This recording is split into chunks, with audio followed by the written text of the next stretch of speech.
हज़रत नूह अलैहिस्सलाम और तूफ़ान अज़ीम 950 साला सब्र की दास्तान। तमहीद इंसानियत की पहली भटक। हज़रत आदम अलैहिस्सलाम के बाद इंसानी नस्ल ज़मीन पर फैल चुकी थी। बाबुल और इराक के ज़रखेज़ मैदानों में इंसानों की बस्तियां आबाद थीं। ज़मीन अनाज उगल रही थी और नहरें बह रही थीं। मगर जैसे जैसे आबादी बढ़ी, इंसान अल्लाह की तौहीद को भूलने लगा। तारीख़ बताता है कि इस कौम में कुछ बहुत नेक लोग गुजरे थे। विद, सवा, यगूस, यऊक और नसर। जब वो फौत हुए तो शैतान ने लोगों के दिलों में वसवसा डाला कि उनकी यादगार के तौर पर मूर्तियां बनाई जाएं।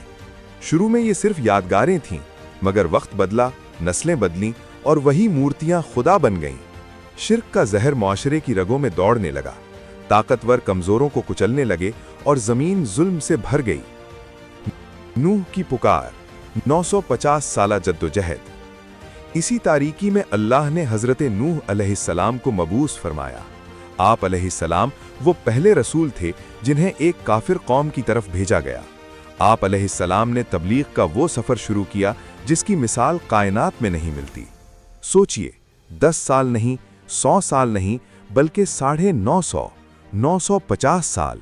हज़रत नूह अलैहिस्सलाम ने हर दरवाजे पर दस्तक दी। आप फरमाते, ऐ मेरी कौम, अल्लाह की बंदगी करो, इसके सिवा तुम्हारा कोई माबूद नहीं। मैं डरता हूं कि तुम पर एक बड़े दिन का अजाब ना आ जाए। मगर कौम का रद्द अमल क्या था?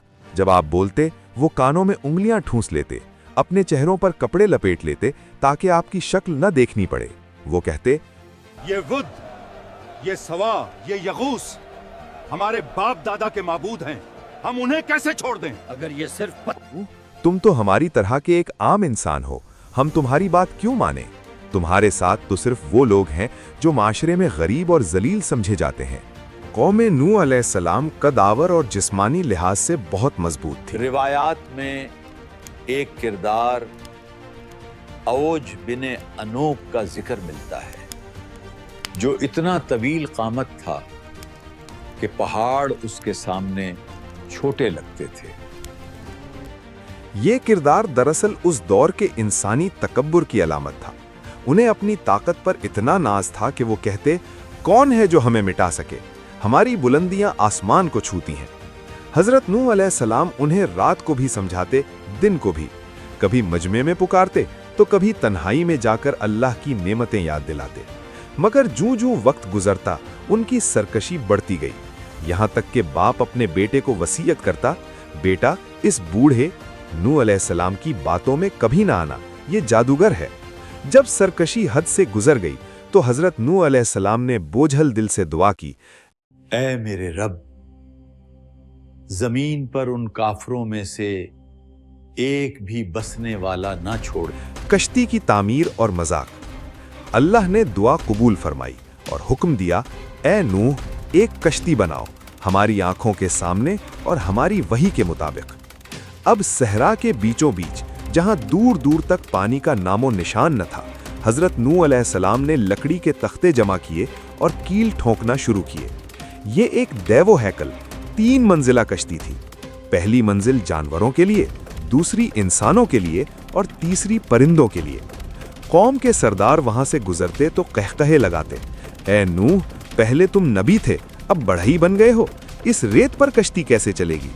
हजरत नूह पुरसुकून अंदाज में जवाब देते, आज तुम हम पर हंसते हो, कल हम तुम पर हंसेंगे जब तुम्हें पता चलेगा कि रस्वाकुन अजाब किस पर आता है। तूफान अजीम, जब तनूर से पानी उबला और फिर वो हौलनाक दिन आ गया।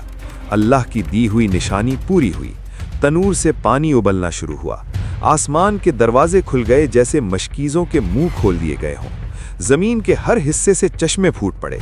हजरत नूह अलैहिस्सलाम ने हुक्म इलाही से हर चरिंदो परिंद का एक एक जोड़ा कश्ती में सवार किया। मोमिनीन की एक मुख्तसर तादाद, जो बमुश्किल 80 के करीब थी, कश्ती में बैठ गई। लहरें पहाड़ों की तरह बुलंद हो रही थीं। इसी दौरान हजरत नूह ने अपने बेटे कन्नान को देखा, जो एक पहाड़ी की तरफ भाग रहा था। एक बाप का दिल तड़प उठा, पुकारा, اے میرے بیٹے ہمارے ساتھ سوار ہو جا کافروں میں شامل نہ ہو۔ بیٹے نے مغرور لہجے میں جواب دیا، میں کسی اونچے پہاڑ پر چڑھ جاؤں گا جو مجھے پانی سے بچا لے گا۔ نوح نے فرمایا، آج اللہ کے حکم سے کوئی بچانے والا نہیں۔ ابھی بات مکمل نہ ہوئی تھی کہ ایک دیو ہیکل لہر آئی اور کنعان کو ہمیشہ کے لیے نگل گئی۔ نوح کی بیوی نے بھی کفر کا ساتھ دیا اور وہ بھی غرق ہونے والوں میں شامل تھی۔ جودی کا پہاڑ اور نئی زندگی۔ 40 دن اور 40 راتیں، ہر طرف صرف پانی تھا۔ انسانی غرور کی ہر نشانی مٹ چکی تھی۔ پھر اللہ کا حکم ہوا، اے زمین اپنا پانی نگل لے اور اے آسمان تھم جا۔ پانی خشک ہوا اور کشتی جودی نامی پہاڑ پر جا ٹھہری۔ حضرت نوح علیہ السلام جب کشتی سے اترے تو زمین بالکل پاک ہو چکی تھی۔ یہ انسانیت کی دوسری پیدائش تھی۔ حضرت نوح کو آدم ثانی کہا جاتا ہے کیونکہ آج روئے زمین پر جتنے انسان ہیں وہ حضرت نوح علیہ السلام کے 3 بیٹوں سام، حام اور یافس کی نسل سے ہیں۔ سبق: قوم نوح علیہ السلام کا قصہ ہمیں یہ سبق دیتا ہے کہ اللہ کی رسی کو تھامنے والے ہی بچتے ہیں۔ چاہے انسان کے پاس کتنی ہی طاقت ہو، کتنا ہی مال ہو، اگر ایمان نہ ہو تو انجام تباہی ہی ہوتا ہے۔ کشتی آج بھی وہی ہے، یعنی اللہ کا دین اور نبی صلی اللہ علیہ وسلم کی سنت۔ سوال یہ نہیں کہ کیا آج بھی ایسے لوگ موجود ہیں، سوال یہ ہے کہ ہم خود کہاں کھڑے ہیں۔ اللہ آج بھی ہمیں سوچنے کا موقع دیتا ہے، تنبیہ دیتا ہے، مگر فیصلہ انسان خود کرتا ہے۔